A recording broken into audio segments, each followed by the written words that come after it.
Here we go.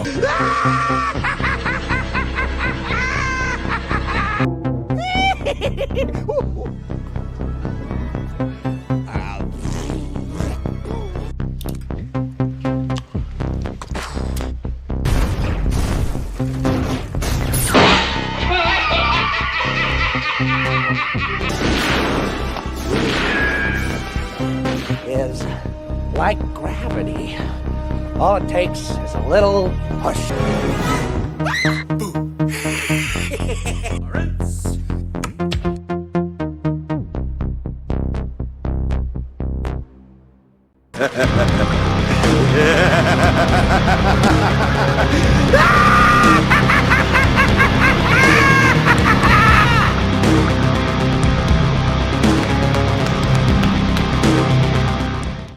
What's up, guys? How you doing? Welcome back to the channel. Glad you stopped by.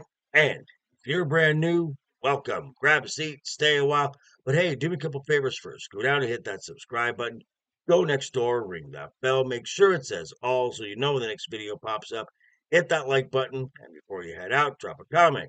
And if you're of the almost 750 regulars here, welcome back for another round. I ask that you also hit that like button. Before you leave, drop a comment. As we know, YouTube does love those comments. And of course, share this video out on all social media. The socials, Instagram and X, as always, down below in the description, as well as the link to that Joker Voice merch store. Cool stuff.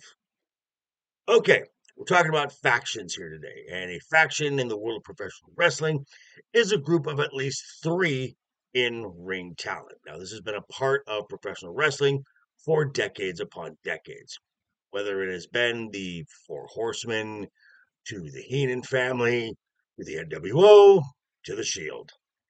Today's current WWE has a lot of these groupings as well, and it goes from those that are very prominent to those that frankly are not.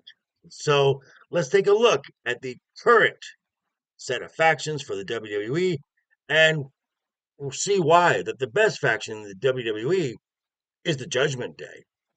This is gonna be good. Now, we're not just going to start with the Judgment Day. No, we're going to start at the bottom of the ladder and work our way up. So, some examples of factions that are just treated like a joke and have held no championship gold whatsoever. Prime example of this is the Alpha Academy. Maxine Dupree and Akira Tozawa and Otis. I mean, ever since Chad Gable had ditched them, they've been nothing more than comedic jobbers. Speaking of Chad Gable, his group, American Made, with Ivy Nile and the Creed brothers, frankly, has been a bit of a disappointment. And why they're still on Raw and not on SmackDown, which is the home of the United States mid-card titles, frankly, to me, makes absolutely no sense. That is true. Now we're going to move up to the next rung, factions that have at least tasted some championship gold. Now we're going to start over with NXT, with the group known as The Culling. The leader of the group, Sean Spears, did at one point hold the North American Championship for a week. And it seems now that they're focusing more on the female talent, Tatum Paxley and Izzy Dane, as they get involved in some of the women's division feuds, and again, only to take losses. Now, same could also be said for over on SmackDown, Legado del Fantasma, as this group has tasted tag team gold. Not WWE tag team gold, but when Angel and Berto held the AAA tag team championships, they actually still defended those titles on SmackDown. But being honest, for the most part, still irrelevant, but at least got a taste of what it feels like to hold a title in the WWE.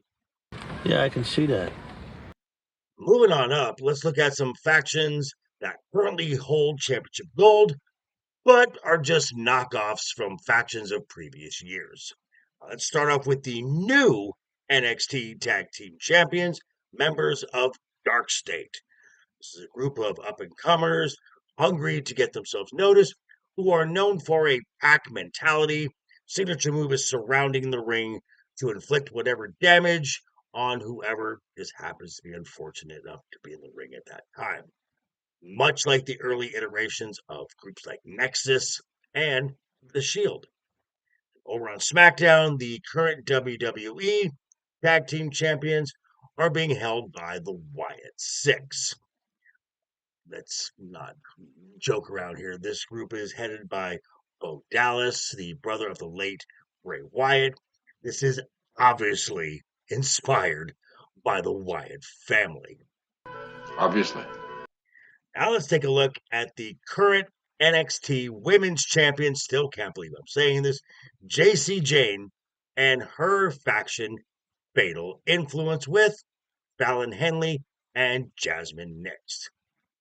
Clearly, this is just a knockoff of the previous faction she was in, Toxic Attraction, where she was one half of the NXT Women's Tag Team Champions. And going back up to the main roster, the United States champion Solo Sikoa has his faction with his third faction with his MFTs, which is just a retread of his Bloodline faction, which is an obvious ripoff of the far superior Bloodline. That's a fact. And now we've kind of reached the top, which is what the faction should really be doing, is elevate talent and be a tool to create new stars. Take, for example, the Vision with Bronson Reed, the World Heavyweight Champion Seth Rollins, and Braun Breaker. Now, placing the Bronze, as they're called, with Seth Rollins, a top guy in the top heel faction, with the top story over on Raw, has just elevated both of these guys. I mean, Bronson Reed now has a match in a premium live event versus Roman Reigns, and it is just strapping a rocket right to the back of Braun Breaker, which is going to take him to the top of the main event very, very soon. It's so badass. Now, this is where the Judgment Day has excelled. Say what you will about them, but this is not just a faction that seemingly always has a title or two with them, but it has elevated talent not to just star status, to superstar status. I mean, when Dominic Mysterio joined the group and had a little angle going with Rhea Ripley, it not only elevated Dominic Mysterio, but it vaulted Rhea not just to superstar status, to mega star status, one of the most over characters in all of the WWE.